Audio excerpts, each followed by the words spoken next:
Signature wins. They often come up whenever quarterbacks are put under the microscope. You may recall the 2019 NFL season when Matthew Stafford and Kirk Cousins were heavily scrutinized for their lack of signature wins. It was said that Stafford never had a single one in Detroit, and the same was said about Cousins. That was until he led the Vikings to a win over the Saints in the 2019 playoffs. In 2022, there's one quarterback who finds himself in a similar situation that Stafford and Cousins were in, and that is Baker Mayfield. Drafted number 1 overall in the 2018 draft, Baker Mayfield is expected to be the guy who would finally end the Browns' excruciating search for a quarterback. Now, he did have his moments in Cleveland, but at the end of the day, the Browns front office decided that it was not enough, and Baker was ultimately replaced by newly acquired Deshaun Watson. But did Cleveland's front office give a fair assessment of Baker? It's hard to say, and Baker's NFL career thus far is way too complex to tackle in only one video. But one quick way we can assess Baker's career so far is to take a look at his signature win resume. Does he have any signature wins? The answer is yes, but how many does he have, and is it enough? That's primarily what we'll be going over for today's video. So with that, let's get started.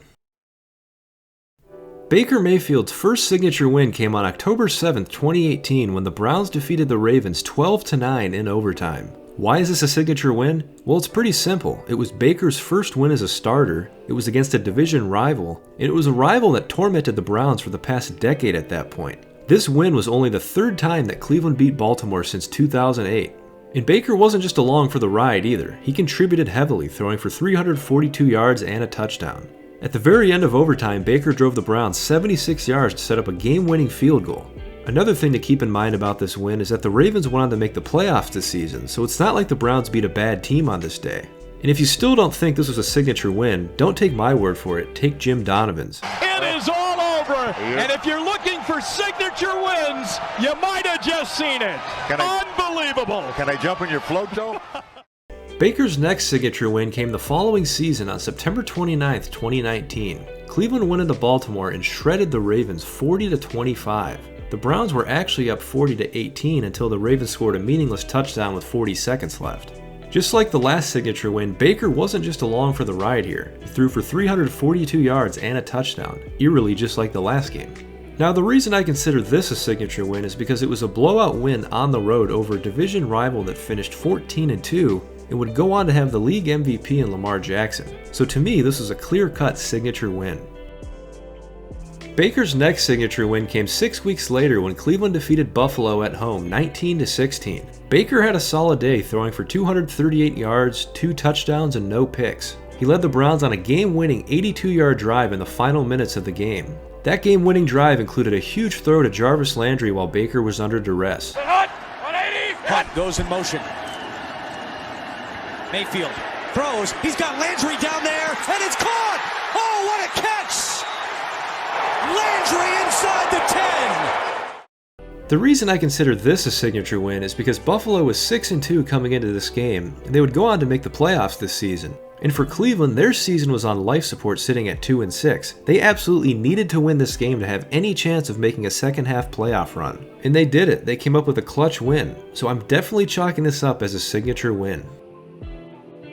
Baker's next signature win came the following season on October 11, 2020. The 3-1 Browns hosted the 3-1 Colts in a pretty big early season matchup. The Browns wound up getting the win 32-23, improving to 4-1. This was the first time Cleveland had been 4-1 since 1994. Baker Mayfield didn't have his greatest game as he threw 2 picks, but he did toss 2 touchdowns, and at the end of the day he beat Phillip Rivers head-to-head as well as outplayed him. Yes, Phillip Rivers was old at this point, but he was still capable of quarterbacking the Colts to an 11-5 record and a playoff appearance. So in my book, this is a signature win for Baker, although I would have liked to have seen him do a little more here. I'm aware that this is probably the first game on my list that people will dispute as a signature win, but that is what the comment section is for, so have at it. Baker's next signature win came 8 weeks later when the Browns defeated the Titans on the road 41-35. This was a huge late season matchup with both teams sitting at 8-3. Baker Mayfield came to play on this day. He absolutely balled out, throwing 4 touchdowns, 0 interceptions, and had a QB rating of 147. Cleveland had a 38-7 lead at halftime as they completely took apart Tennessee on this day. The final score wound up being very deceiving after a freak fumble led to a garbage touchdown by the Titans. Regardless, the Browns won 41-35, and there was no doubt the 2020 Browns were for real after this performance. There's no disputing that this was a signature win for Baker Mayfield. It was on the road, both teams were 8-3, and Baker played one of the best games of his career. And the Browns go in and score again. 4 touchdown passes on the day, and we're not even at halftime. Baker's next signature win came 5 weeks later when the Browns defied all odds and beat the Steelers on the road in the wildcard round of the playoffs. Cleveland was missing their head coach as well as a few key players after they tested positive for COVID-19. On top of that, the Browns came in having lost 17 games in a row in Heinz Field. No one, and I mean no one, was giving them a shot to win. But Cleveland shocked the world and dropped 48 points on Pittsburgh and sent them home with an impressive 48-37 victory. Baker Mayfield was terrific, throwing 3 touchdowns, no picks, and 263 yards. This was the Browns' first playoff win in 26 years, and it snapped their 17-game losing streak in Pittsburgh. This was another one of Baker's indisputable signature wins.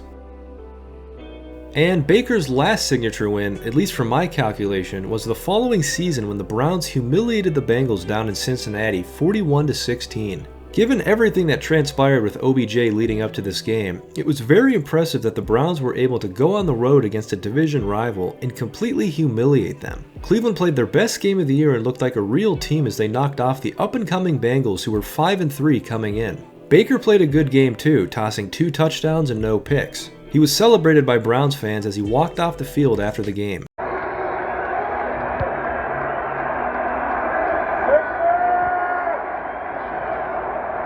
If you doubt that this was a signature win, I'll point you to what I already said. It was a road win against a division rival that was 5-3, and it came the week after the OBJ drama reached its boiling point. For Baker and the Browns to play as well as they did given the circumstances, I think it's very fair to label this a signature win.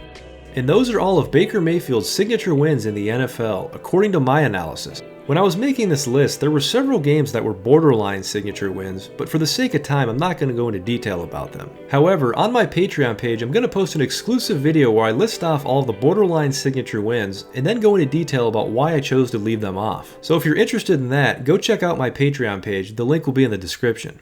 Okay, now, we sorted out and listed all of Baker's signature wins. There were 7 over a 4-year span, which comes out to 1.75 a year. Is that enough? Well, one way we can analyze this is to take a look at the Browns' strength of schedule from 2018 to 2021. My source for this is TeamRankings.com. In 2018, the Browns' strength of schedule was ranked 9th. In 2019, it was 17th. In 2020, it was 24th. And in 2021, it was 21st.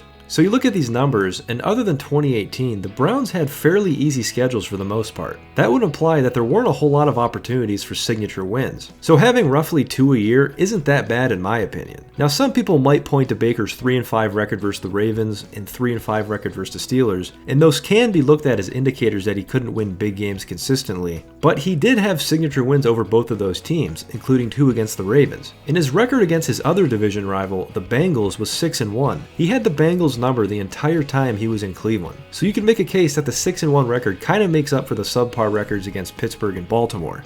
Wrapping up the signature win talk, I think Baker did a good enough job in that respect. 7 signature wins isn't something to look at as a blemish on a resume, especially when you consider Matthew Stafford and Kirk Cousins allegedly never had a single one by 2019, like I talked about at the top.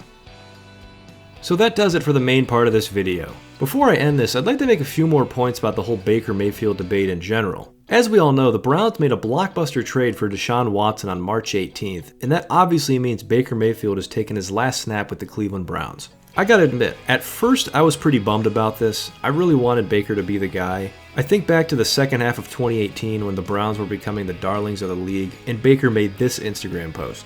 It just got me very hyped thinking about the future of this organization. I look back so fondly on those times, and to think it's all over now, just a year after making a playoff run, is kinda sad. But that's professional sports for you. It's a business, and rarely are there ever happy endings. But now the flip side to all of this. As much as I like Baker and I'm gonna miss him, there's no denying that the Browns clearly upgraded with Deshaun Watson. His acquisition instantly made the Browns legit contenders to come out of the AFC. So if you take the emotion out of moving on from Baker, there's a lot to be excited about with Deshaun Watson and the future of the Browns. So I want to take a second to say, Deshaun, welcome to Cleveland, and I look forward to making videos about you in the future. Hopefully positive ones. Anyway, that's going to do it for the video. If you haven't already, please hit subscribe. Please follow me on Twitter. follow me on Twitch, and please consider supporting me on Patreon. All of the links will be in the description. Until next time, I'm Ramen Robbie, and thanks for watching.